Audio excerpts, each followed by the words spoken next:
So, something that I want to open with is on page 138, the Eagle comes to their dorm room and they immediately think that they've done something wrong, but then it completely turns on this, and it kind of reminds me of that just quintessential Star Wars line, "I've got a bad feeling about this," when the Eagle says something terrible has happened. Because it's an automatic jinx, and you know it. And it's cheesy, and but it's just well done in its own right, in that nice campy way. But it really sets you up very well, and I really appreciate that John did this. One thing that I really wanted to bring up was the matter of fake grievers. I was actually friends with Esther, so the matter of fake grievers is very interesting to me because I went through this, and it was very odd having to deal with all of this, and I think it's very important to stay together in being annoyed with the grievers because it's important to also be in pain together, but it's also important to talk everything out that's going on with it together. That one of the reasons that I was able to deal with it was because all of us were able to talk to each other and realize that this was an important thing that happened.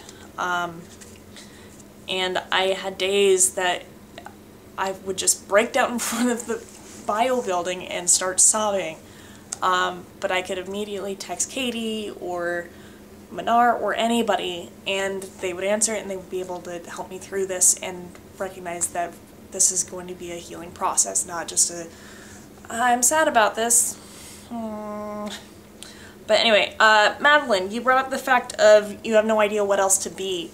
I think this is interesting in the matter of, do we go along with the fake grievers or do we actually show what we're feeling?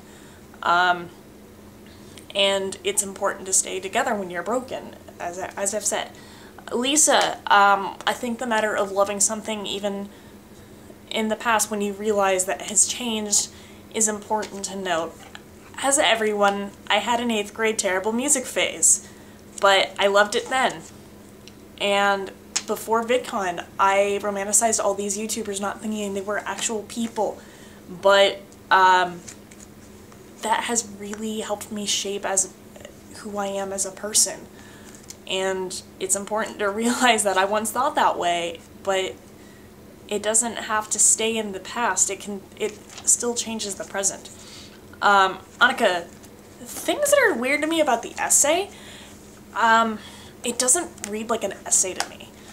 The thing is, because I write in such a formal way when I do essays, it just feels very choppy to me because he's doing lots of becauses and ands and fragments here. So it doesn't feel like an essay, it feels like a journal format, is the weird thing. But you're right, it really does wrap everything up very well, and it's very, very Miles, and that's what I love about it. So yeah, those are my thoughts, and I will see you girls next week.